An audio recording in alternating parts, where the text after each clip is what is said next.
Sebelum kita memulai ibadah, mari bersama-sama kita perkatakan dengan iman Mazmur 91 sebagai doa kita. Dalam lindungan Allah, orang yang duduk dalam lindungan yang maha tinggi dan bermalam dalam naungan yang maha kuasa akan berkata kepada Tuhan, tempat perlindunganku dan kubu pertahananku, Allahku yang kupercayai. Sungguh, Dialah yang akan melepaskan engkau dari jerat penangkap burung, dari penyakit sampar yang busuk. Dengan kepaknya Ia akan menudungi engkau. Di bawah sayapnya engkau akan berlindung. Kesetiaannya ialah perisai dan pagar tembok.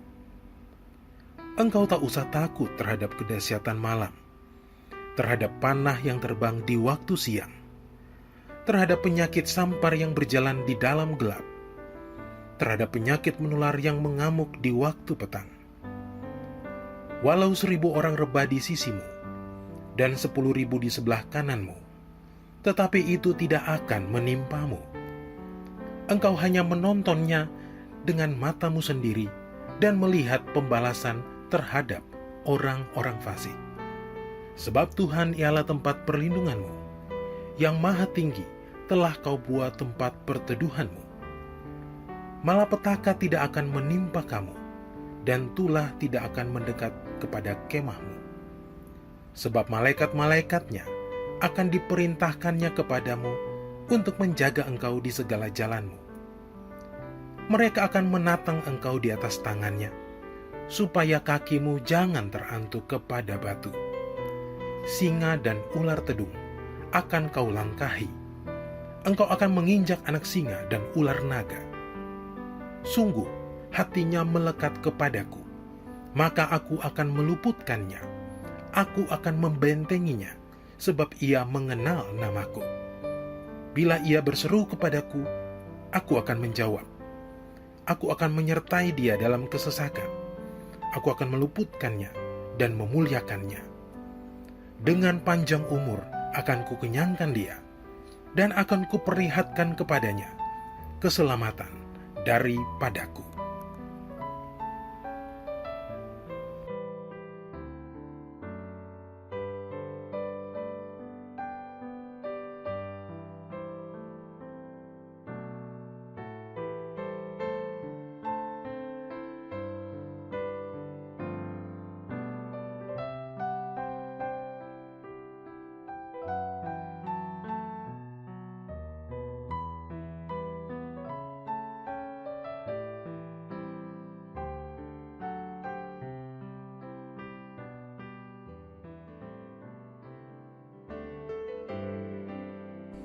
Mari, secara bersama-sama kita deklarasikan Pentakosta ketiga.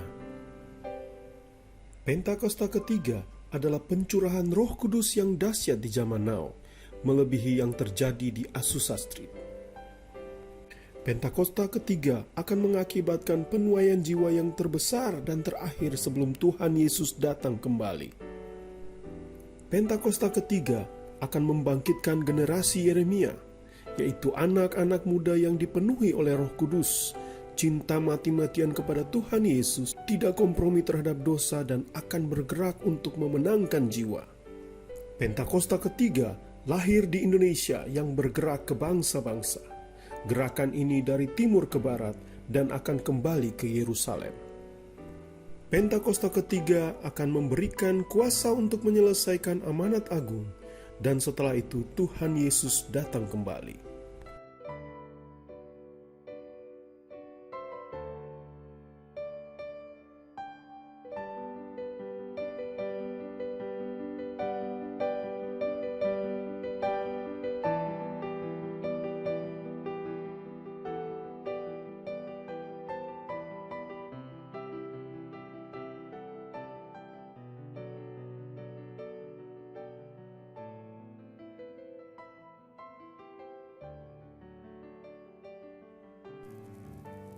Shalom gereja Tuhan.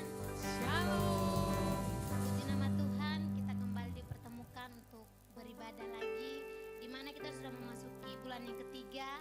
Kita kita akan mempersiapkan hati kita untuk perjamuan kudus. Saya undang saudara-saudari yang ada di rumah mempersiapkan hati dan pikiran untuk senantiasa kita mengingat betapa besar pengorbanan Tuhan buat setiap kita pada saat ini. Kalau kita ada sampai saat ini, itu semua karena kasih dan kebaikan Tuhan dalam kehidupan kita. Untuk itu sebelum memulai ibadah kita, saya undang saudara-saudari untuk berdoa. Mari kita berdoa. Bapa dalam kerajaan sorga, terima kasih Tuhan buat saat ini, buat kebaikan dalam setiap kehidupan kami ya Bapa. Engkau luar biasa, Engkau sungguh baik dan sangat baik buat setiap kami ya Tuhan. Sebentar lagi Tuhan Yesus, kami akan mempersiapkan hati kami untuk memuji dan menyembah Engkau ya Tuhan. Engkau jamah urapi setiap kami ya Bapa. Terima kasih Bapa, terima kasih Yesus, kami berdoa, kasih Yesus, kami berdoa dan mengucap syukur kepadamu Tuhan. Dalam namamu Yesus Kristus kami berdoa, haleluya. Amin. Kita angkat pujian yang berkata, dalamnya kasih-Mu Bapa.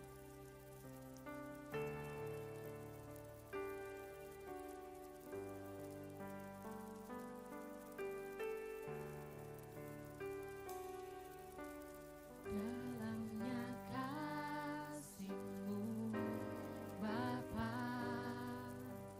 terlebih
Shalom semuanya.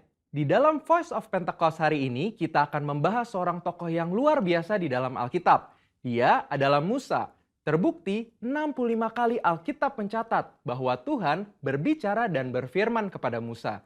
Dan tidak ada nabi lain di dalam Alkitab yang sama seperti Musa.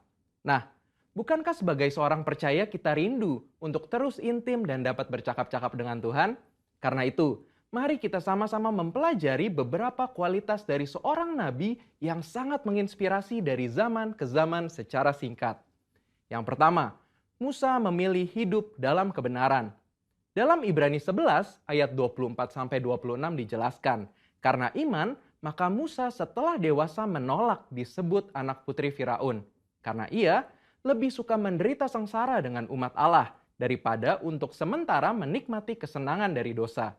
Ia menganggap penghinaan karena Kristus sebagai kekayaan yang lebih besar daripada semua harta Mesir. Sebab pandangannya ia arahkan kepada upah. Yang kedua, Musa rela diproses Tuhan. Setelah Musa melarikan diri dari tanah Mesir, ia hidup dengan sangat berbeda di tanah Midian sebagai pendatang. Selain itu, Musa juga mengalami perjumpaan pribadi dengan Tuhan dan mengenal Allah secara pribadi.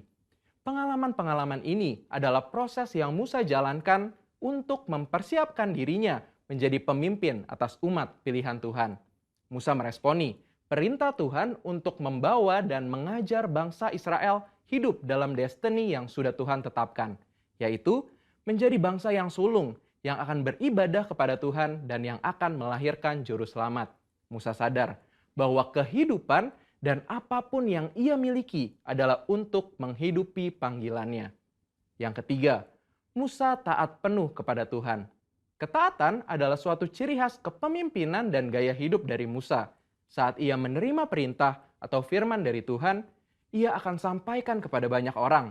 Dan setelah itu, ia pastikan agar perintah itu dilakukan dengan baik. Dalam berbagai kesempatan, Musa hanya mau mengambil tindakan jika memang Tuhan perintahkan demikian. Ini adalah suatu sikap penundukan diri yang luar biasa kepada Tuhan. Musa selalu menempatkan Tuhan sebagai pemimpin utama atas bangsa Israel, dan ia sebagai hambanya. Yang keempat, Musa selalu ingin adanya penyertaan Tuhan. Ketika bangsa Israel melakukan penyembahan kepada patung lembu emas, Tuhan memutuskan bahwa ia tidak akan berjalan bersama bangsa Israel ke tanah perjanjian, tetapi malaikat yang akan menuntun mereka. Apa reaksi Musa? Dia menolak untuk dituntun oleh malaikat, tetapi hanya mau dituntun oleh Tuhan. Musa bahkan menolak untuk disuruh berangkat dari padang gurun Sinai ke tanah perjanjian jika bukan Tuhan sendiri yang memimpin dia dan bangsa Israel. Musa menunjukkan bahwa bagi dia, penyertaan Tuhan adalah segala-galanya. Yang kelima, Musa mengejar hadirat Tuhan sekalipun ada resiko. Musa pernah meminta untuk melihat Tuhan di dalam kemuliaannya. Pada zaman itu, permintaan ini sangat beresiko, karena siapapun yang melihat Tuhan beresiko mati, karena karya salib Kristus belum terjadi. Pendeta Tommy Tenney dalam buku God Chaser menuliskan, bahwa jika kita ingin benar-benar melihat Tuhan, kita harus siap mati. Mati atas keinginan duniawi, mati atas hasrat dosa, dan hidup bagi Kristus. Yang keenam, Musa bersyafaat bagi bangsanya. Salah satu tindakan Musa ketika Tuhan begitu marah kepada bangsa Israel yang melakukan dosa adalah dia bersyafaat bagi bangsa Israel. Bersyafaat artinya berdiri di hadapan Allah, memohonkan doa secara sungguh-sungguh bagi orang-orang tertentu. Tindakan syafaat Musa akhirnya membuat Tuhan mengubah keputusannya. Kita sebagai umat percaya perlu bersyafaat bagi bangsa kita. Yang ketujuh, Musa memiliki hati yang lembut. Bilangan 12 ayat 3 menuliskan bahwa Musa memiliki hati yang sangat lembut. Sekalipun waktu itu Miriam dan Harun mengatai Musa, tetapi dia memilih diam. Sehingga tidaklah mengherankan jika Tuhan begitu membelanya. Dan pembelaan yang sama Tuhan pasti berikan kepada setiap kita yang mau memiliki hati yang lembut. Yang kedelapan, Musa mengimpartasi apa yang dia terima dari Tuhan. Musa meneruskan apa yang ia terima dari Tuhan kepada orang-orang yang ada di bawahnya. Musa mengajari Yosua semua hal yang telah ia terima dari Tuhan, termasuk mengimpartasikan kepenuhan roh, untuk mempersiapkan Yosua menjadi penerusnya. Jadi, kita sudah mendengar kualitas Musa yang patut kita contoh. Kita percaya saat kita melakukan apa yang Musa lakukan, maka kita pun akan menerima berkat yang sama. Biarlah di tahun integritas ini kita senantiasa selalu berusaha menjadi pribadi yang lebih baik. Saudara, untuk penjelasan lebih lengkapnya dari tim teologi kami, jangan lupa buka link yang ada di atas atau scan QR Code yang tersedia. Salam integritas, Tuhan Yesus memberkati.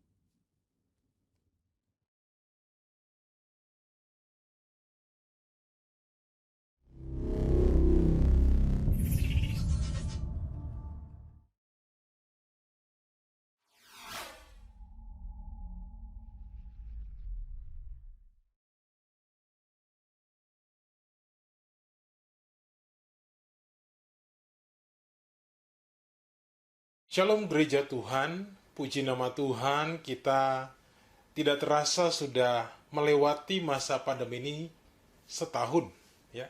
Karena tepat di bulan Maret tahun lalu pemerintah kita mengumumkan kita masuk masa pandemi COVID-19. Mungkin negara lain sudah mendahului waktu itu, tapi kita tepat bulan Maret ini. Nah, untuk itu sebelum kita mau sama-sama merenungkan firman Tuhan, saya mau mengajak kita untuk tundukkan kepala dan kita berdoa. Kita patut bersyukur untuk setahun yang sudah kita lewati dalam tuntunan penyertaan Tuhan atas kita. Mari kita tundukkan kepala dan kita berdoa. Bapa, di dalam nama Tuhan Yesus, kami bersyukur kami masuk bulan yang baru dalam tuntunan penyertaan-Mu atas kami. Kami bersyukur untuk kasih setia-Mu. Kami bersiap untuk mendengarkan kebenaran firman yang adalah Engkau sendiri. Urapi setiap kami ya Bapa. Allah Roh Kudus, mengalirlah, penuhi hati pikiran kami. Ajar kami ya Tuhan, supaya kami terus berjalan di dalam rencana dan penyertaan-Mu atas kami. Urapi juga hamba yang menyampaikan apa yang ingin Engkau sampaikan bagi setiap gereja-Mu. Terpujilah nama-Mu ya Yesus Kristus Tuhan, kami bersyukur. Haleluya. Amin. Puji nama Tuhan, kita sudah melewati sekitar 1 tahun masa pandemi ini. Ya, tepat seingat saya tanggal 15 Maret tahun lalu, secara serempak seluruh gereja menghentikan aktivitas ibadah. Dan kemudian kita melakukan ibadah melalui media sosial, seperti yang kita lakukan hingga sampai hari ini. Dan mungkin ada beberapa gereja yang sudah melakukan secara offsite. Namun kita percaya bahwa kita melakukan ibadah baik secara online ataupun juga secara onsite, tapi kita percaya bahwa Tuhan tetap bekerja menyertai setiap kita. Nah, di hari ini saya ingin membagikan bagi setiap kita yang melewati setahun masa pandemi COVID-19. Mungkin ada banyak hal yang kita lewati, ada masa-masa yang sulit, tapi sebagai orang percaya kita harus menjadi orang-orang yang memegang firman Tuhan, yang menyatakan bahwa kita adalah orang yang lebih dari pemenang. Amin, saudara. Nah, topik khotbah hari ini, di pagi ini, berbicara mengenai menang dalam masa yang sukar. Haleluya. Mari kita lihat sama-sama firman Tuhan. Saya mau mengajak kita untuk membuka sama-sama firman Tuhan di dalam kitab 2 Timotius pasal 3. Kita akan baca ayat yang pertama dan kita akan loncat lagi membaca di ayat yang ke-14. Bapak Ibu, saya ajak untuk kita sama-sama membacakannya. Bapak Ibu bisa mengikuti lewat teks firman yang ada di layar Bapak Ibu. 2 Timotius pasal 3 ayat 1 dan ayatnya yang ke-14. Firman Tuhan berkata, "Ketahuilah bahwa pada hari-hari terakhir akan datang masa yang sukar." Ya. Lalu kemudian coba kita lihat di ayat yang ke-14. Firman Tuhan katakan, "Tetapi hendaklah engkau tetap berpegang pada kebenaran yang telah engkau terima dan engkau yakini dengan selalu mengingat orang yang telah mengajarkannya kepadamu." Haleluya. Walau di hari-hari terakhir menjelang Tuhan Yesus datang kali yang kedua, Firman Tuhan sudah berkata bahwa kita akan masuk di masa-masa yang sukar. Tapi ayat ke-14, ya, Paulus menuliskan kepada Timotius, mengingatkan di surat kedua, Paulus kepada Timotius bahwa tetapi hendaklah tetap berpegang kepada kebenaran. Oleh karena apa? Masa yang sukar adalah masa yang tidak gampang untuk kita lewati. Ada hal-hal yang biasanya terasa merongrong kenyamanan kita, mengganggu satu kenyamanan kehidupan kita, ya. Atau bahkan waktu kita masih merasa kita masih perlu survive dalam kehidupan, kita merasa kemudian seperti orang-orang yang surut, ya. Tapi sebagai orang-orang yang percaya firman Tuhan datang bagi kita supaya kita tetap berpegang teguh. Ya. Kita harus menguasai situasi ini bersama dengan Tuhan. Haleluya. Mari coba kita lihat sama-sama di kitab 2 Korintus pasal 10 ayat yang kelima. Ya. 2 Korintus pasal 10 ayat yang kelima. Ada pikiran-pikiran yang kemudian begitu penuh dengan tantangan yang dihadapi, sehingga kita merasa iman kita mulai goyah. Ya. Firman Tuhan katakan, kami mematahkan setiap siasat orang dan merubuhkan setiap kubu yang dibangun oleh keangkuhan manusia untuk menentang pengenalan akan Allah. Kami menawan segala pikiran dan menaklukkannya kepada Kristus. Ya.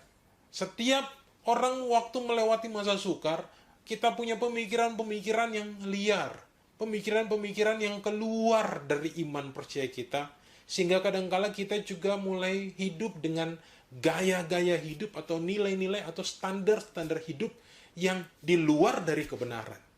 Tapi sekali lagi firman ini datang mengingatkan bahwa kita harus menang sebagai anak-anak Tuhan, walau di tengah masa yang sukar, masa yang sulit. Amin, saudara. Karena keadaan tidak menjadi baik, tapi Tuhan tetap menginginkan setiap anak Tuhan, orang percaya, orang yang mengandalkan Dia, tetap hidup dan berpegang teguh kepadanya. Haleluya. Bagaimana supaya kita menang dalam melewati situasi yang sulit dan sukar ini? Karena ada banyak orang yang mengalami sakit dan kondisi tidak bagus, dia sembuh tapi dalam kondisi yang perlu masa adaptasi lagi, ada yang kerja dan kemudian ada mengalami pemotongan gaji, ada yang juga di PHK, mengawali tahun 2021, kita rindu ada resolusi-resolusi, namun ada hal-hal yang kemudian terjadi di luar dari prediksi-prediksi kita.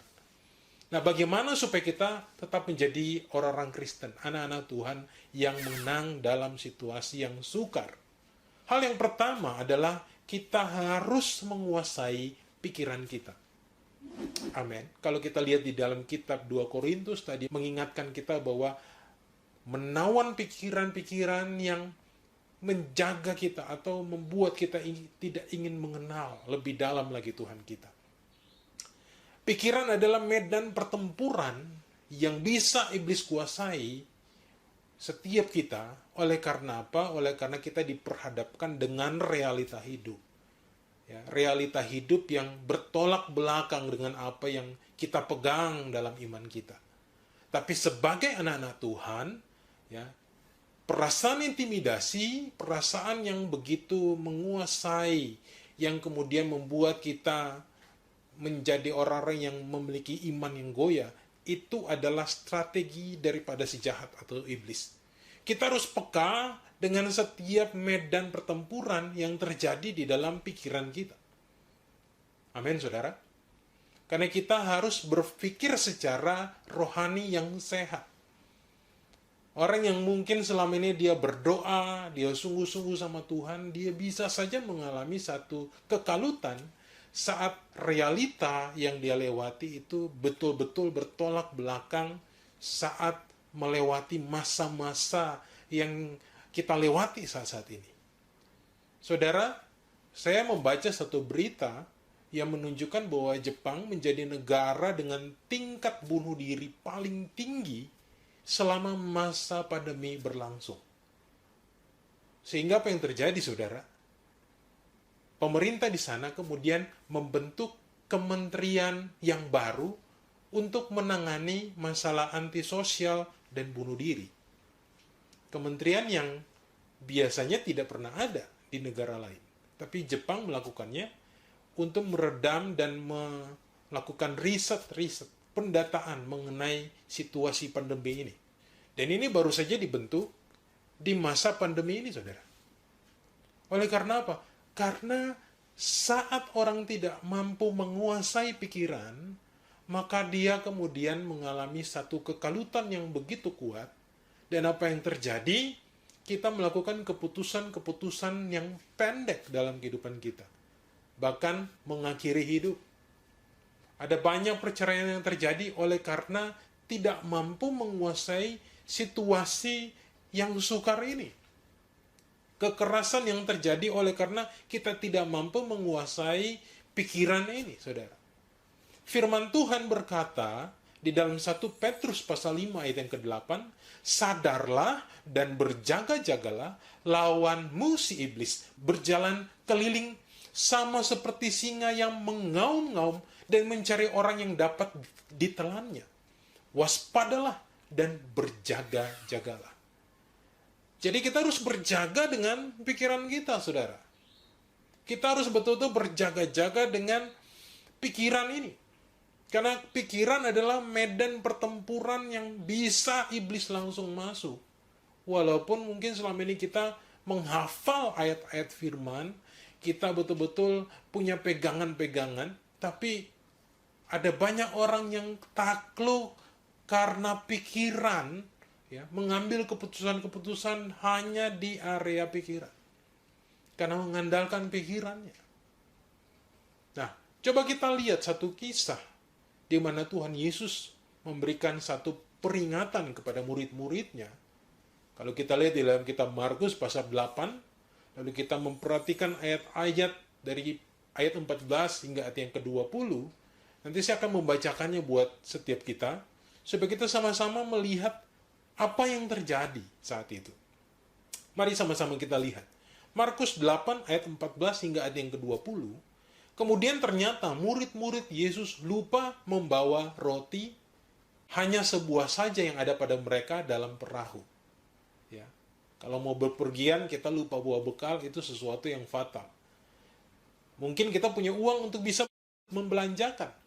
Tapi berbeda, ini saat lagi di perahu, lupa bawa roti, saudara. Lalu Yesus memperingatkan mereka, katanya, berjaga-jagalah dan awaslah terhadap ragi orang Farisi dan ragi Herodes. Nah, ini konsep Tuhan Yesus. Berjaga-jagalah. Jadi Petrus pun juga menuliskan mengenai berjaga-jaga. Oleh karena dia mendapatkannya dari Tuhan Yesus. Berjaga-jaga di dalam kita berpikir, menguasai pikiran. Lalu ayat yang ke-16 katakan begini, maka mereka berpikir-pikir. Ya, mereka mulai berpikir dengan apa yang Tuhan Yesus katakan. Dan seorang berkata kepada yang lain, itu dikatakannya karena kita tidak mempunyai roti, katanya. Ya. Dan ketika Yesus mengetahui apa yang mereka perbincangkan, ia berkata, mengapa kamu memperbincangkan saat tidak ada roti? Belum jugakah kamu paham dan mengerti, telah degilkah hatimu? Kamu mempunyai mata, tidakkah kamu melihat? Dan kamu mempunyai telinga, tidakkah kamu mendengar? Tidakkah kamu ingat lagi? Pada waktu aku memecah-mecahkan 5 roti untuk 5.000 orang itu. Berapa bakul penuh potongan-potongan roti kamu kumpulkan? Jawab mereka, 12 bakul. Dan pada waktu 7 roti untuk 4.000 orang itu, berapa bakul penuh potongan-potongan roti kamu kumpulkan? Jawab mereka, 7 bakul. Mereka adalah orang-orang yang melihat mujizat. Hidup di sekitar Tuhan Yesus. Dan apa yang terjadi? Mereka lupa dengan konsep Tuhan Yesus. Mereka tidak berjaga-jaga terhadap pikiran. tidak menguasai pikiran mereka. Nah, Yesus mengatakan di dalam ayat yang 15 mengenai konsepnya. Lalu di ayat yang ke-17, Tuhan Yesus mengatakan bahwa bagaimana kamu tidak melihat? Nah, melihat di sini bukan melihat secara lahiriah, secara jasmani, tapi Tuhan Yesus sedang mengajak mereka melihat dengan mata rohani mereka. Blepo dalam kata Yunani mengatakan bahwa itu melihat lebih mendalam atau belajar dari pengalaman kita dengan Tuhan, ya. Sehingga waktu Yesus mengingatkan, tidakkah kamu ingat? Ya, Yesus mengingatkan lagi. Mengingatkan untuk apa? Untuk pengalaman yang terjadi antara Yesus dengan para murid. Kita bisa menguasai pikiran kita dengan cara kita mengingat bagaimana pengalaman iman kita dengan Tuhan. Dan ini adalah salah satu cara untuk kita bisa menang dalam masa sukar, saudara. Buka mata rohani kita. Ingat akan kebaikan Tuhan dalam kehidupan kita. Kita kembali belajar dari pengetahuan dan pengalaman kita dengan Tuhan. Amin, saudara. Kita bisa belajar dari kejadian yang Tuhan Yesus alami dengan para murid. Hal yang kedua, bagaimana kita menang di masa yang sukar ini.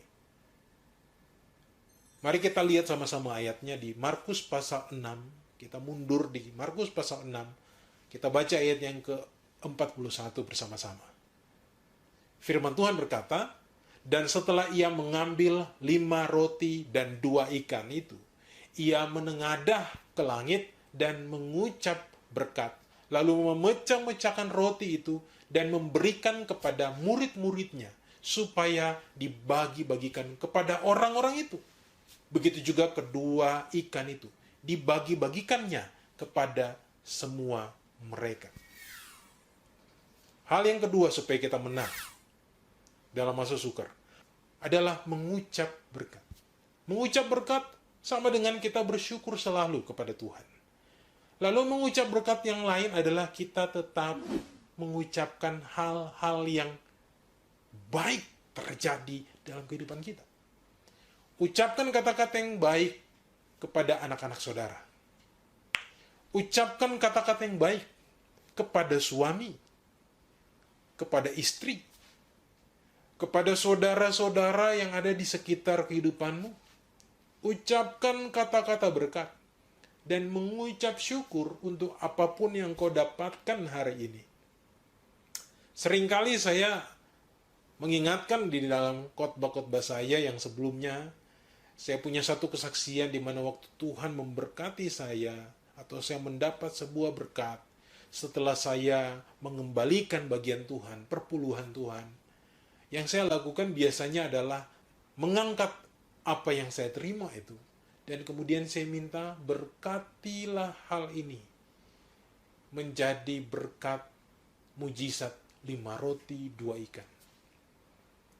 Kenapa? Karena rema yang saya dapatkan waktu saya membacakan bagian ini, itu begitu kuat, saudara. Tuhan mampu melakukan mujizat di dalam kehidupan kita saat kita memperkatakan iman. Amin, saudara. Jadi ucapkanlah berkat, ucapkanlah kata-kata iman, ucapkanlah syukur.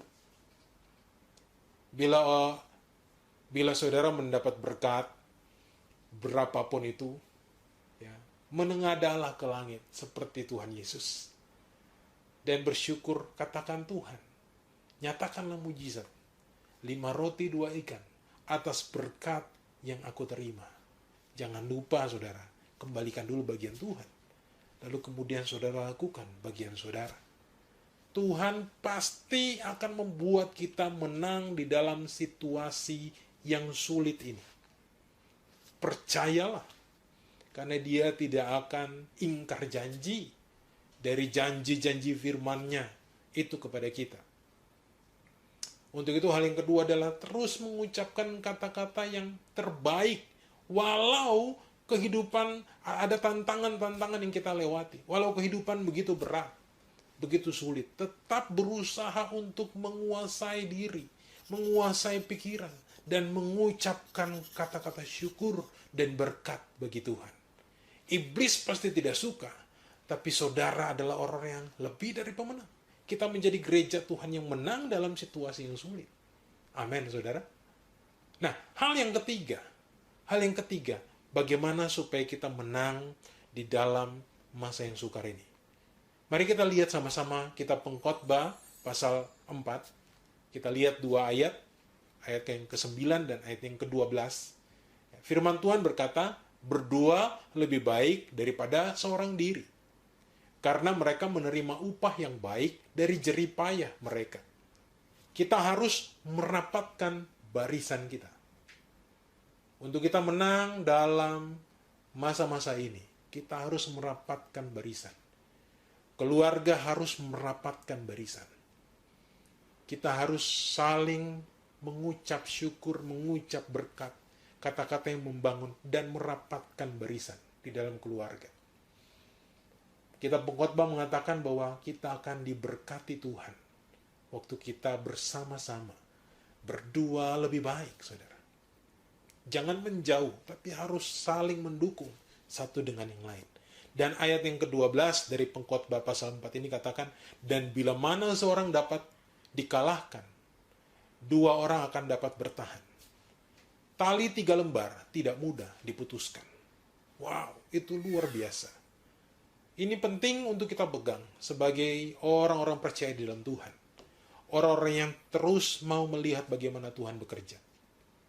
Ada sebuah penelitian mengatakan bahwa 1 ekor kuda dapat menarik 250 kg beban.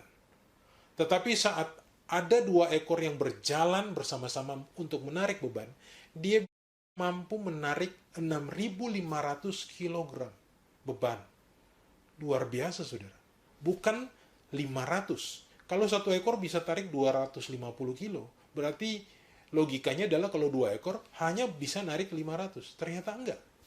Penelitian mengatakan 2 ekor kuda berjalan bersama menarik beban, dia bisa menarik hingga 6.500 kilo. Wow, luar biasa. Untuk itu kita harus merapatkan barisan. Waktu kita bersama-sama, kita akan mampu menguasai permasalahan hidup. Kita akan mampu menaklukkan segala situasi yang sukar yang kita hadapi. Orang percaya, mari kita pegang firman Tuhan. Kita harus tetap ada di dalam keluarga kita untuk saling mendukung satu dengan yang lain. Yang kedua, kita harus rapatkan barisan selalu ada di dalam komunitas orang percaya. Nah, coba kita lihat Pengkhotbah 4 ayat yang ke-10. Ya, firman Tuhan katakan, karena kalau mereka jatuh, yang seorang mengangkat temannya. Tetapi, wahai orang yang jatuh, yang tidak mempunyai orang lain untuk mengangkatnya. Waktu kita di dalam komunitas, kita bisa saling mendukung satu dengan yang lain. Oke, mungkin saudara adalah anak rantau, orang yang merantau, keluarga rantau, dan kemudian ada di ibu kota, atau di satu kota, atau di satu tempat tertentu. Saudara rapatkan barisan di dalam keluarga saudara. Bila saudara adalah orang yang seorang diri saja, saudara punya komunitas. Saudara berusaha mencari komunitas yang mampu mendukung saudara untuk tetap ada di dalam Tuhan. Ini hal yang paling penting supaya kita menang di dalam situasi yang sukar ini. Saudara ingat bagaimana Tuhan Yesus menghadapi masa-masa berat dalam kehidupannya? Kalau kita baca di Matius pasal 26, waktu Yesus bergumul akan disalibkan, dia adalah manusia biasa yang juga tidak jauh dari komunitas. Matius pasal 26 ayat 37 dan 38, coba kita lihat sama-sama ayat ini. Dan ia membawa Petrus dan kedua anak Zebedeus sertanya, maka mulailah ia merasa sedih dan gentar. Lalu katanya kepada mereka, hatiku sangat sedih, seperti mau mati rasanya. Tinggallah di sini dan berjaga-jaga dengan aku. Kembali lagi konsep Yesus, berjaga-jaga. Akan tetapi dalam hal ini Yesus tetap ada dalam komunitas. Sebenarnya dia bisa punya pilihan, berdoa sendirian saudara. Tapi saat dimana dia sedang mengalami satu tekanan yang berat, Yesus yang adalah Tuhan tapi juga waktu itu adalah 100% manusia. Dia tidak keluar dari komunitas. Dia mengajak murid-muridnya dan mengajak mereka berjaga-jaga bersama dengan dia. Mari saudara, kita mau menjadi orang-orang Kristen yang menang. Kita mau menang di masa yang sukar ini. Saudara tidak bisa berjalan sendirian. Saudara tidak bisa membiarkan pikiranmu menjadi pertempuran yang melumpuhkan iman. Tapi biarlah kita menang di setiap masa-masa sulit ini. Dan kita tetap berjalan pegang Tuhan Yesus. Haleluya.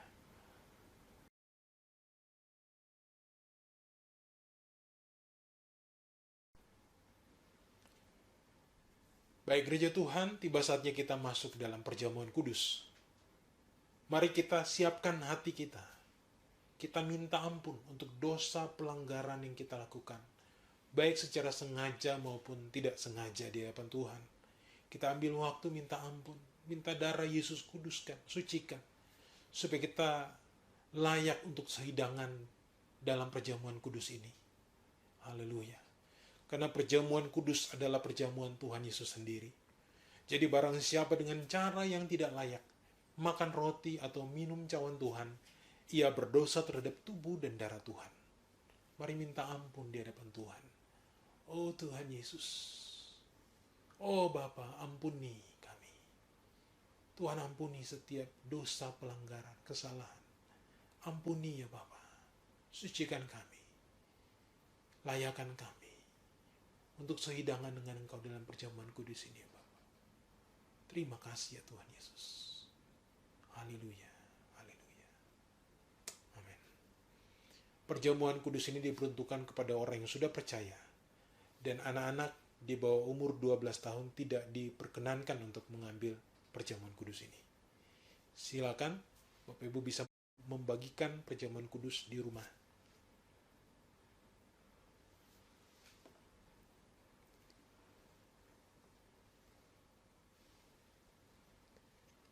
Mari sama-sama kita angkat roti di tangan kanan kita tinggi-tinggi.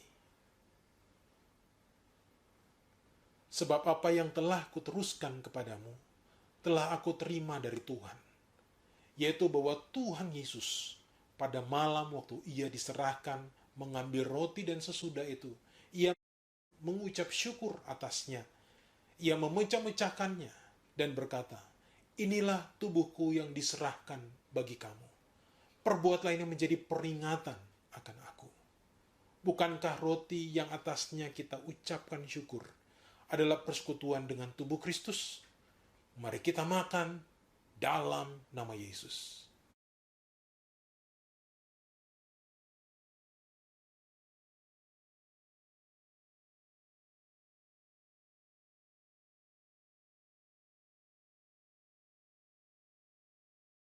Demikian juga ia mengambil cawan sesudah makan lalu berkata, cawan ini adalah perjanjian baru yang dimeteraikan oleh darahku.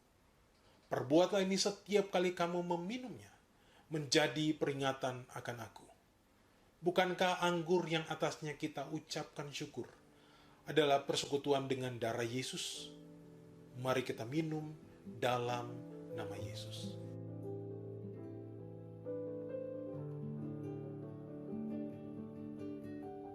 Mari kita mengucap syukur. Haleluya. Terima kasih Tuhan. Terima kasih Bapa buat karya-Mu, buat kebaikan-Mu, buat penyertaan-Mu atas kami. Terima kasih Bapa. Haleluya.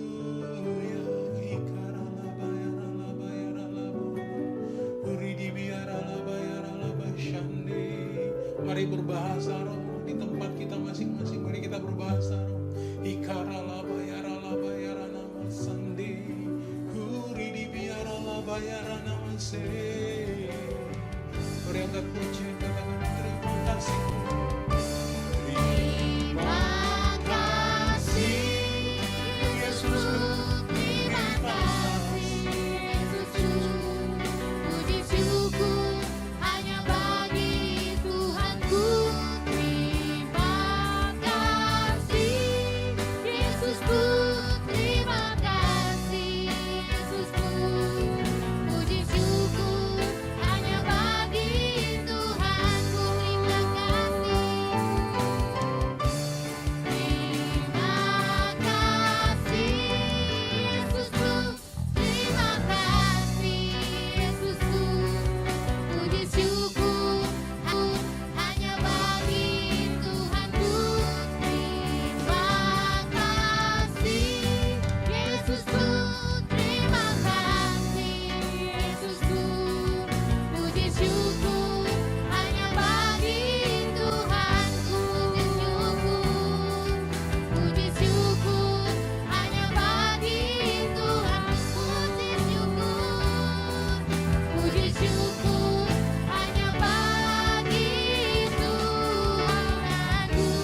yang paling meriah bagi Tuhan Yesus. Oh haleluya, sorak-sorai kemenangan kita bagi Dia. Sebab Dia yang layak terima pujian, Dia yang layak terima hormat. Haleluya, haleluya. Mari buka hati, angkat kedua tangan. Tuhan urapi setiap keluarga lepas keluarga. Tuhan buat rapat barisannya Tuhan. Tuhan urapi setiap pribadi lepas pribadi. Terus Tuhan ambil alih. Kami menjadi orang-orang yang menang di dalam Tuhan. Kami menang di dalam masa yang sukar. Karena Tuhan beserta kami. Terima kasih ya Bapa. Terima kasih ya Tuhan Yesus. Engkau begitu heran dan dahsyat. Terus berkarya atas setiap kami.